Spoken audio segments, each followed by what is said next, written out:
Hey everybody, I'm Razor. Welcome to the channel. If you've been here before, welcome back. Painting Sounds have just released their latest kit, Phonk. I don't know about you, but I don't know too much about that genre. So before starting this video, I did a little research of what things go into a Phonk track. So now I think I know what's required. I'm going to take a look at the pack, go through it, and then try and cook up a Phonk beat of my own. If you're new around here and not subscribed and want to help support the channel, please do me a favour and hit that subscribe button along with the little bell next to it. Then you won't miss an upload, and it really helps me out and supports the channel too. With all that out of the way, let's have a look at this Phonk kit and start cooking up. Okay, so right off the bat you can see there's two parts to the kit. There's the one-shots and the projects. The one-shots are a selection of the typical sounds you might hear in Phonk beats, whereas the projects are 10 different productions broken down to midis, stems and of course the full loop. What I like about the way we do things here at Painting Sounds is as well as the loops, you get the stems but also the MIDI, so you can really go your own way if you want to. Of course you could just drag the stems in, add some drums and you're good to go. Some of the projects even have their own drum stems as well, so you could literally just drag it in and export it out. Then at the other end of the spectrum, you've got the MIDI files for each of the projects, so you can build your own with the MIDI as inspiration, or you can mix and match. Take some of the stems that are there, add your own sounds and use the MIDI as a base for the notes and work from there.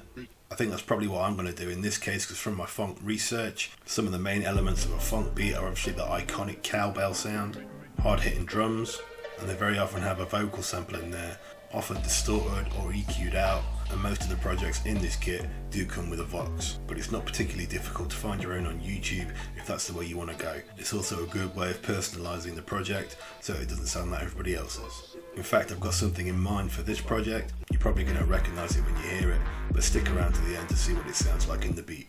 I hope it's going to work. I'm not entirely sure it is, but I'm going to give it a go. It should make it unique and hopefully sounds fire at the end of it. Okay, I've gone through the pack. The projects are fire, but I really like the sound of this 9 one.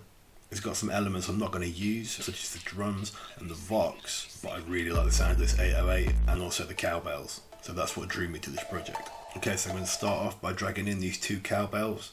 I want them both to play at the same time, but don't want them to clash because they're quite similar. So what I'm going to do so I can play them both at the same time is have one pan to the left a little bit, maybe 30%, and the other one pan to the right 30%.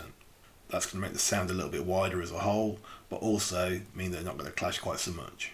Because of the way those two are constructed already, it's giving a bounce to it, and it's dictating how the rest of the beat's going to sound. So now I'm looking around for complementary sounds or sounds that go under it that's going to make the melody a little bit fuller. Dug around inside Analog Lab and like some of the sounds in this Shofuku cartridge 2 bank. There's lots of retro and video game sounding sounds in here, and I think it's really going to complement the cowbell and sit nice in the beat. So I've got this A13 inorganic sound up. It's kind of a plucked classic bass, but got a little bit of a computer vintage synth sound to it as well. And then using one of the cowbell MIDI files that are included in the project, I'm able to pick out the notes and add my own pattern. If you're not sure how to do this, it's a really simple way to do it. If you go into the pattern with your new sound in it, you can add a sampler. You can then drag the MIDI file you want into that sampler, and then you're able to see where the notes are placed via the Ghost Notes function.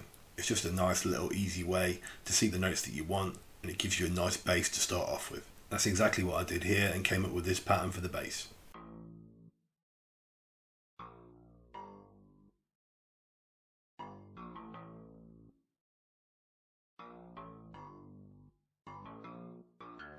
I then wanted to use another synthy sound and decided to use this A20 Grandpap. Again, using the MIDI as a bass and a guide, I laid down this pattern.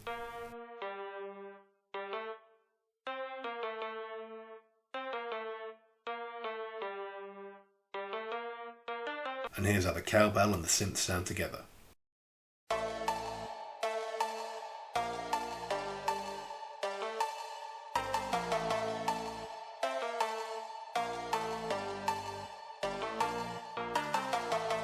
And to be honest, I'm pretty happy with that. I don't think it needs a great deal more in the melody, except for the vocals that I'm going to add towards the end. As I said earlier, one of the reasons I chose this project is I really like the sound of the 808. So I'm probably going to leave it as it is for the most part. I'll chop it up and do some things to it in the arrangement, but generally I'm happy with that as a bass. I am going to build my own drums though. The ones that came with the project are fine, but I always like to build my drums if I can, add some individuality, some flair, and also I want to try and make them hit as hard as possible, which is easier to do when they're individual tracks and not just one audio file. Okay, if the tempo of the beat is 160, I'm going to probably go trap style with these drums, so I'm going to look for a nice hi-hat, a snare or a couple of snares layered up to make it hard hitting, a big, crunchy, bassy kick, nice perks, and an open hat or cymbal splash that I could use as an accent. Okay, so I've got my drum sound selected. I've gone for this hi-hat, this counter snare, these snares, this crunchy kick, this perk, and this cymbal splash. So now it's on to building the patterns. Okay, so I've come up with this pattern for the hi-hats, lots of velocity changes, some rolls here and there, and playing some of them at different notes for variety, as well as these notes cascading down at the end of the 4th and 8 bars. I've also added this what now has to be the trademark razor sharp panning counter snare pattern that I use in nearly every beat, whatever the genre. I just really like it and think it adds bounce to nearly every track. I always add it, and if it sounds good I keep it in. If it sounds like trash I'll remove it. Then a really simple trap pattern for the snares. It's 2 snares laid up, this one and this one. I think it hits nice and hard, fairly simple, but it does its job, hitting hard and driving the beat forward. I've also added this perk for a little more bounce, as well as using that cymbal splash at the start of every 8 bars, just as an accent really. Here's how those drums sound together.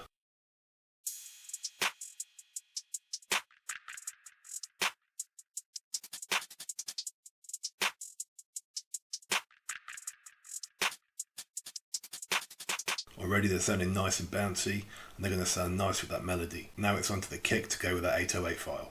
I've gone with this best kick from the Tri-Freeze and Mike Fuego ATL Culture Volume 2 kit. It's a nice sounding kick with a lot of crunch already. It's going to complement the 808 and sit in that mix real nice. Just going to go through that 808 file, adding kicks where I think they'll sound nice, and play it back and forth until I'm happy with it. And after a while, I've come up with this pattern.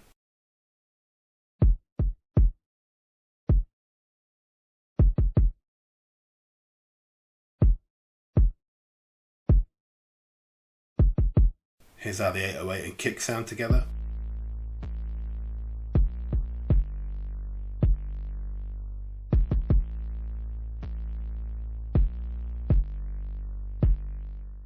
And here's how all the drums sound together.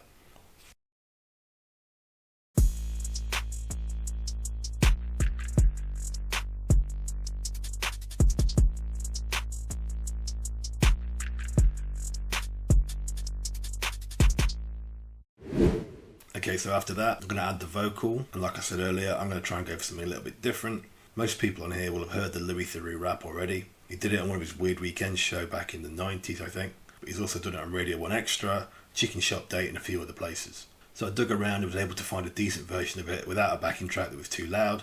And I'm going to chop it up and put it into the melody and use it in the hook sections and maybe a little bit elsewhere as well.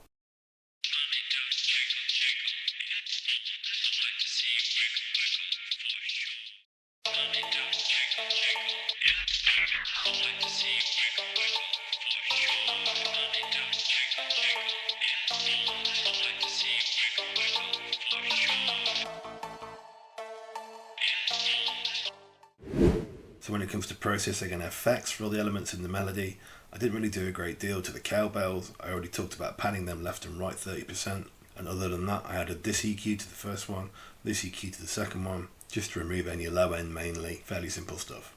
Similar story for the synth lead. I took out the low end, took a tiny bit of the high end out as well. And for that bass, I took out some of the low end and boosted a tiny bit of the low mid to mids. When it came to processing Louis though, I added quite a bit as I wanted to give it that distinct funk distorted vocal sound.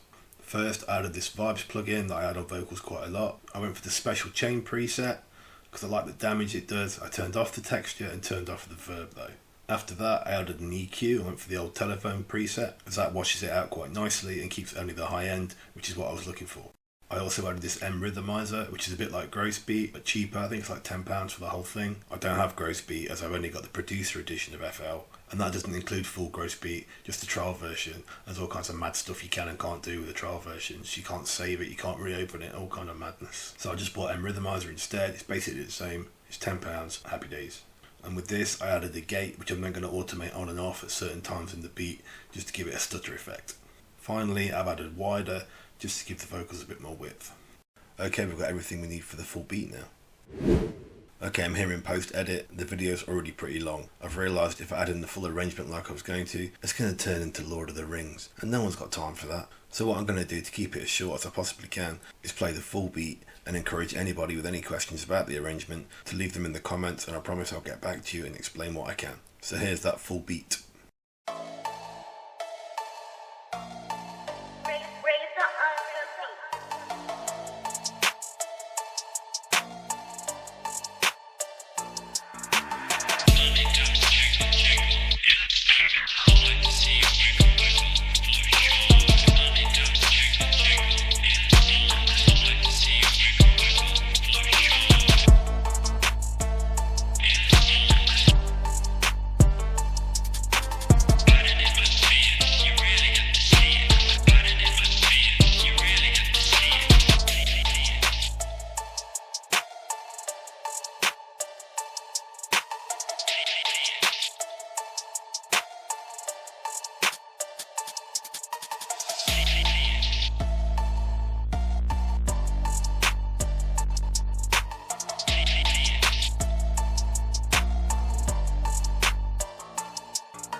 And that's pretty much it for this one. Hopefully you like the kit, hopefully you like the beat as well and what I've done with it, and feel that I did Louis' vocals justice.